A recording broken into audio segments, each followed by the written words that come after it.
Just 1 minute. ஒரு செத்த எலிக்கு ஒரு தங்க நாணயம்.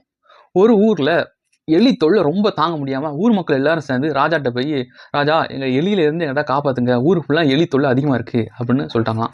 உடனே ராஜா ஒரு செத்த எலியை கொண்டு வரவங்களுக்கு ஒரு தங்க நாணயம் கொடுக்கப்படும் அப்படின்னு அறிவிச்சாராம். உடனே ஊர் மக்கள் எல்லாரும் சேர்ந்து எலியை கொன்று ஒரு பேக்கெட்ல எடுத்துட்டு போய் கொண்டு போய் கொடுத்துட்டு தங்க நாணயமா பரிசு வாங்கிட்டே இருந்தாங்களாம்.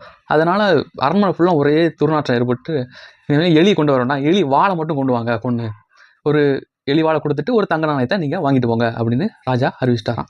மறுபடியும் எலி வாழ் வந்துகிட்டே இருக்கு, கஜானா காலியாகிட்டே இருக்கு, எலி குறைஞ்ச பாடு இல்லை.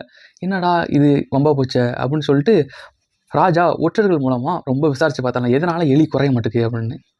ஒரு செத்த எலிக்கு ஒரு தங்க நாணயம் அப்படின்னு சொன்ன உடனே மக்கள் எல்லாரும் சேர்ந்து அவங்க வீட்டில் எலியை வளர்க்க ஆரம்பிச்சிட்டாங்களாம்.